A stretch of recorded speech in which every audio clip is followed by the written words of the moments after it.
안녕하세요 여러분. 오늘의 흥미로운 영상 내용은 백악관 4월 2일 관세를 축소, 그리고 전직 아역 스타가 유타의 엄마 블로거들의 어두운 면을 다루고 있습니다. 에 관한 것입니다. 우선 좋아요 버튼을 누르고 채널 구독 및 알림 설정도 잊지 마세요. 여러분의 관심과 지지가 저희에게 큰 힘이 됩니다. 첫 영상은 월스트리트 저널 기사를 바탕으로 트럼프 대통령의 관세 정책에 대한 최신 소식을 전해드립니다. 트럼프 대통령이 다시 무역 전면에 나서며 전 세계 주요 경제국들과의 무역 긴장감이 고조되고 있는데요. 과연 4월 1일 미국이 맞이할 이른바 해방의 날은 어떤 의미를 담고 있는지, 그리고 우리 기업과 세계 경제에 어떤 파장을 줄 수 있는지 지금부터 자세히 살펴보겠습니다. 트럼프 대통령은 오는 4월 2일 미국 해방의 날로 선포하며 미국의 관세 체계를 전면적으로 개편하겠다는 계획을 발표했습니다. 핵심은 상호 관세입니다. 다시 말해 다른 나라가 미국에 부과하는 관세만큼 미국도 그 나라에 똑같은 수준의 관세를 부과하겠다는 것입니다. 그동안 트럼프 대통령은 자동차, 의약품, 반도체와 같은 특정 산업에 대해서도 별도의 높은 관세를 예고해왔습니다. 그러나 최근 백악관의 입장은 미묘하게 달라지고 있습니다. 정부 관계자에 따르면 이들 산업별 관세는 4월 2일에 바로 시행되지는 않을 것으로 보입니다. 트럼프 대통령이 언급한 상호 관세는 여전히 시행될 예정이지만 세부 내용은 현재 조율 중이며 상황에 따라 변동 가능성도 남아있습니다. 특히 캐나다와 멕시코 같은 미국의 핵심 무역 파트너에 대한 대응 방식은 아직 확정되지 않았습니다. 트럼프 행정부가 이번 조치에서 중점을 두고 있는 것은 이른바 더티 15로 불리는 국가들입니다. 이들은 미국과 지속적으로 무역 적자를 기록 중인 주요 국가들로 재무부 장관인 스콧 베센트가 직접 언급한 바 있습니다. 현재 이 국가들은 미국 수입의 약 15%를 차지하고 있으며 앞으로 더 강력한 관세 조치의 대상이 될 것으로 보입니다. 미국 무역대표부는 이미 지난달 미국과 무역 불균형을 겪고 있는 국가로 주요 20개국과 함께 한국, 일본, 중국, 유럽연합, 인도, 브라질, 호주, 러시아, 베트남 등을 지목한 바 있습니다. 이 국가들은 현재 미국이 설정 중인 상호 관세의 핵심 타깃으로 간주되고 있습니다. 한편 트럼프 대통령은 행정명령을 통해 이러한 관세 조치를 거의 즉각 시행할 수 있는 비상경제 권한도 활용할 수 있다고 보고 있으며 실제로 4월 2일부터 관세 부과가 시작될 가능성이 큽니다. 백악관 내부에서는 상호 관세를 설명하는 공식 보고서를 발표하는 한편 구체적인 부과 일정은 유동적으로 조율할 수 있다는 입장입니다. 하지만 이러한 관세 강화 움직임은 미국 내 산업계와도 충돌을 빚고 있습니다. 특히 석유, 철강, 알루미늄 관련 업계에서는 백악관과의 회의에서도 면제 가능성을 제기했지만 트럼프 대통령은 이에 대해 매우 신중한 태도를 보이고 있습니다. 트럼프 대통령은 특정 기업의 면제를 허용하면 결국 모든 기업이 예외를 요구할 수 있다며 유연성이라는 단어는 중요하다, 가끔은 유연하게 접근할 수도 있다고 말했지만 기본적으로는 예외 없는 강경 노선을 선호하는 것으로 보입니다. 실제로 전 트럼프 행정부 시절 관세 예외가 너무 많았다는 반성도 있는 상황입니다. 이번에는 각 국가별, 업계별로 개별 관세율을 설정해 더 정밀하게 접근하려는 움직임이 감지되고 있습니다.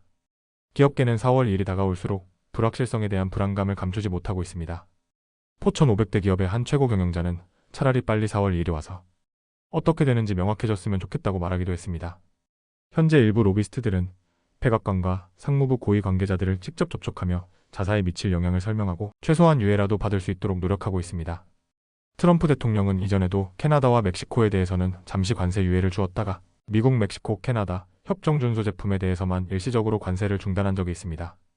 그러나 이번에는 그보다 훨씬 강경한 태도를 유지하고 있으며 앞으로 관세 정책은 날마다 바뀔 수 있음을 시사했습니다. 지금까지 월스트리트 저널 기사를 바탕으로 트럼프 대통령이 준비 중인 4월 2일 관세 개편안에 대해 알아봤습니다. 미국 경제는 물론 전 세계 무역 질서에 큰 영향을 줄 수 있는 이 조치가 실제로 어떻게 실행될지, 그리고 어느 국가가 타깃이 될지 앞으로의 전개를 계속 지켜봐야 할 것 같습니다. 다음 영상은 미국 유타주에서 벌어지고 있는 충격적인 사건과 그것이 가져온 법적 변화에 대해 이야기해보겠습니다.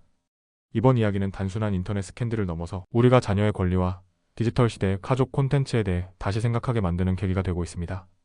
영상이 소개할 이야기는 월스트리트 저널의 보도를 바탕으로 재구성된 내용입니다. 이 보도는 전직 아역 스타이자 지금은 대학생이 된 한 여성이 자신을 촬영하고 유튜브에 올려 스타로 만든 엄마에 맞서 싸우며 법을 바꾸고 있는 과정을 담고 있습니다.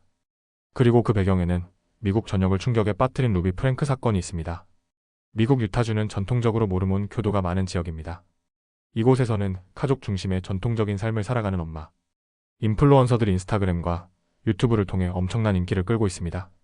아이들을 키우며 가정에서 보내는 일상을 촬영해 전 세계 수백만 명의 구독자들과 공유하죠. 하지만 이 아름다운 이미지 뒤에 감춰진 어두운 현실이 드러났습니다. 그 중심에는 8명의 자녀를 둔 유튜브 스타로 알려진 루비 프랭크가 있습니다. 그녀는 아이들을 소재로 한 유튜브 채널로 10억 뷰를 넘기며 인기를 얻었지만 작년 아동 학대 혐의로 체포되어 15년형을 4차례나 선고받았습니다. 사건의 시작은 그녀의 12살 아들이 맨발로 도망쳐 나와 이웃에게 경찰에 데려다 달라고 간청하면서부터였습니다. 아이는 영양실조 상태였고 손목과 발목에는 테이프가 감겨 있었으며 신체적 학대를 받은 흔적이 명백했습니다.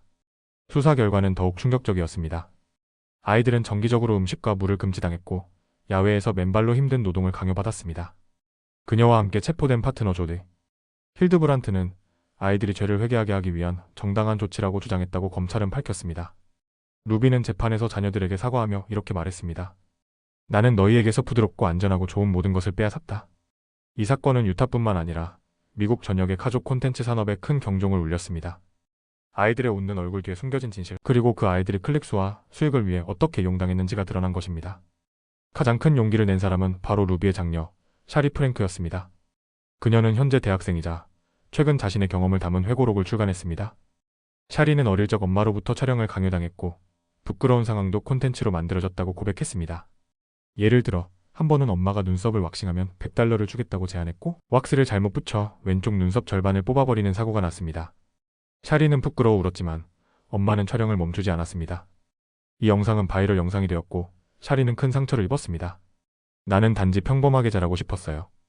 사춘기 후, 여드름, 신체 변화 같은 민감한 시간을 기록되지 않은 채 넘기고 싶었어요. 그녀는 이렇게 썼습니다. 샤리는 단지 고백에 그치지 않았습니다. 그녀는 유타주의회 청문회에 직접 출석해 아동 인플루언서로 살아온 경험을 증언했습니다.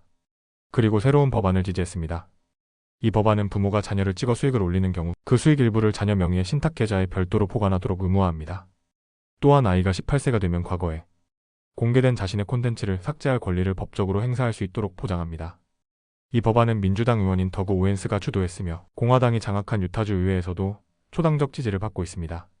주지사인 스펜서 콕스 역시 서명할 예정입니다. 한 로비스트는 이렇게 말했습니다. 의원들은 루비 프랭크 사건을 보고 우리가 감독하지 않았던 이 세계가 있다는 것을 깨달았습니다. 그동안 유타의 엄마 인플루언서 산업은 가족 가치를 보여주는 콘텐츠로 많은 지지를 받아왔습니다. 하지만 루비 프랭크 사건은 이 산업의 윤리적 문제를 세상에 드러냈고 많은 이들이 자녀 보호에 대한 목소리를 높이고 있습니다. 여전히 몇몇 인플루언서들은 이번 법안에 대해 말을 아끼고 있지만 산업 전반의 변화는 불가피해 보입니다. 특히 아이들이 단지 귀여운 존재가 아닌 권리를 가진 사람이라는 인식이 확산되고 있습니다. 샤리는 말합니다. 보상도 중요하지만 궁극적인 목표는 가족 블로깅 산업 자체를 끝내는 것입니다. 이 영상에서 소개해드린 이야기는 단지 한 가족의 비극이 아닙니다. 디지털 시대의 아이는 보호받아야 할 존재인지 아니면 돈이 되는 콘텐츠인지에 대한 질문을 던지는 이야기입니다.